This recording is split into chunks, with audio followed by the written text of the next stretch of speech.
Jadi gue baru aja beli mic baru. Sebenarnya mic ini udah menjadi inceran gue di tahun lalu atau waktu baru pertama kali ini keluar. Cuman kantong gue lagi nggak bersahabat saat itu. Jadinya gue harus nahan-nahan diri dan beli mic yang lebih murah. Dan sebenarnya gue udah bikin video unboxingnya dan beberapa dari kalian pasti udah tahu mic apa yang akan gue bahas pada video kali ini. So, selamat datang di Tech Blast ID bersama Fakih di sini. Dan mari kita mulai. Inilah dia review dari HyperX Solocast.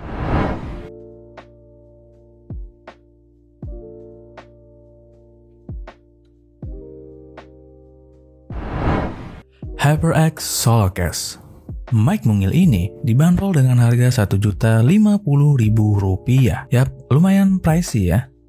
Dalam paket pembeliannya, kita akan mendapatkan mic Solocast, kabel USB Type-C, dan sebuah manual book. Ngomongin soal desainnya, HyperX Solocast memiliki bentuk yang sangat compact dengan keseluruhan warna hitam doff. Bentuk mic-nya yang kayak kapsul ini sangat simpel dan gak banyak aksen yang diterapkan ke dalam desain mic-nya. Grillnya yang berbentuk wave, terus di atas mic-nya terdapat button untuk mute mic, dan pada body mic-nya hanya terdapat port USB Type-C. Lalu di depannya ada LED indikator berwarna merah dan di bawahnya terdapat logo HyperX. Simple banget.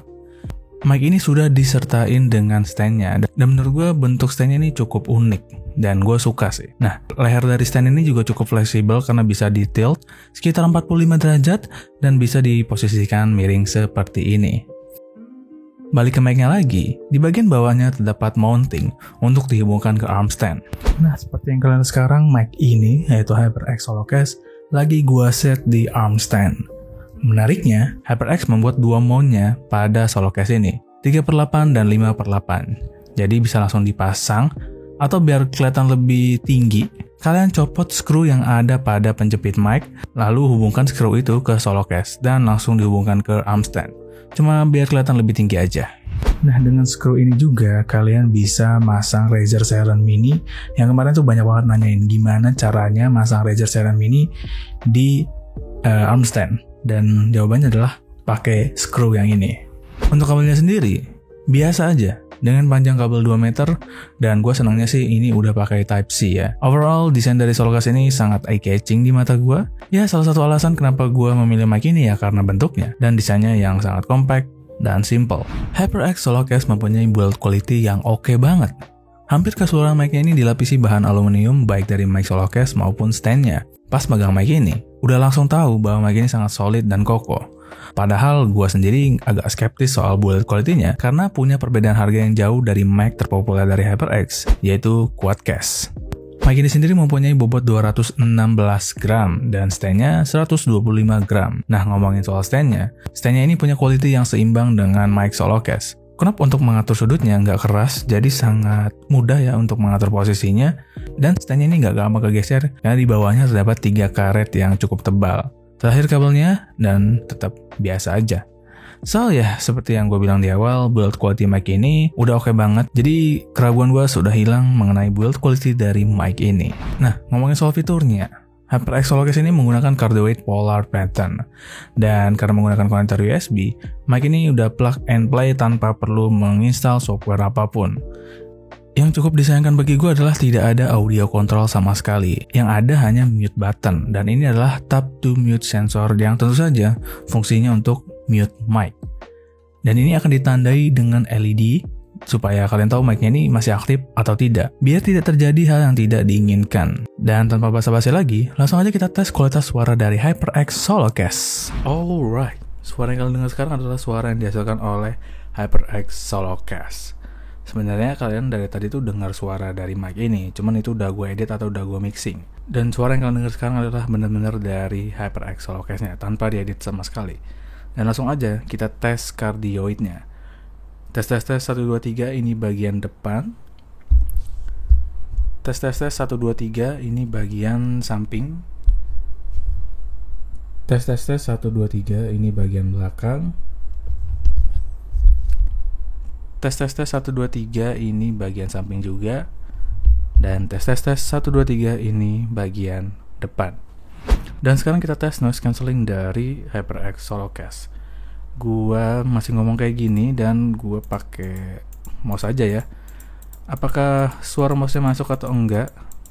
Kalau masuk atau terdengar sangat jelas, berarti noise cancelling-nya kurang bagus.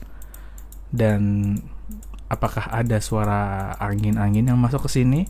Karena suara di laptop kipasnya ya lagi lumayan kenceng lah. Ada suara AC juga di belakang yang lagi bertiup lumayan kenceng. Jadi seperti itu. Dan sekarang kita tes plosive.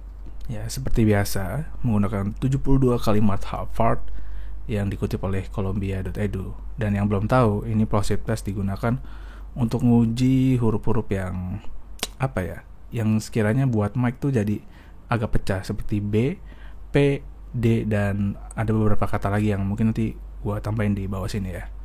Dan langsung aja kita tes. The juice of lemons makes fine punch.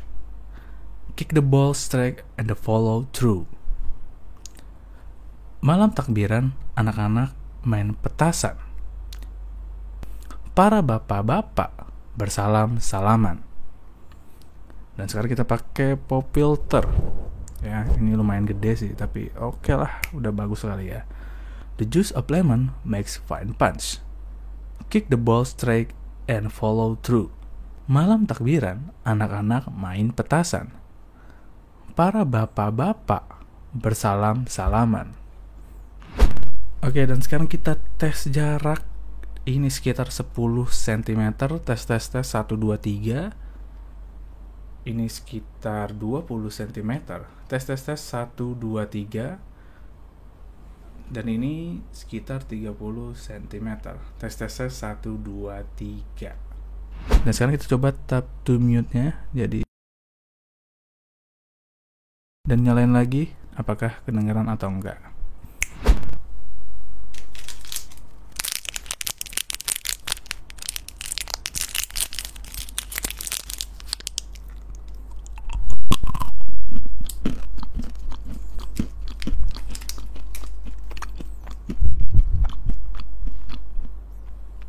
Bismillah.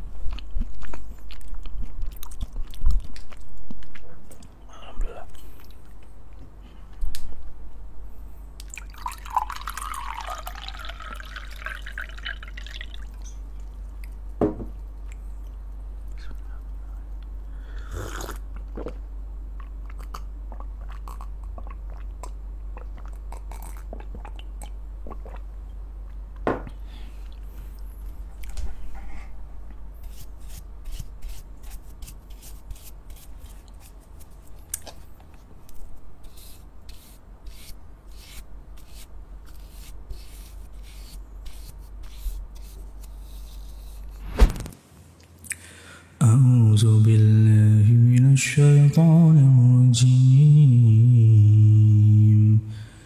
بسم الله الرحمن الرحيم الحمد لله رب العالمين الرحمن الرحيم مالك يوم الدين إياك نعبد وإياك نستعين اهدنا الصراط المستقيم صراط الذين أنعمت عليهم غير المغضوب عليهم ولا الضالين.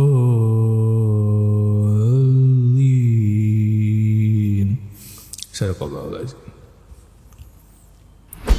Nakitaku naru yona yasashi oto donna ni kuyashiku temo mae mae mukae zetsubo tachi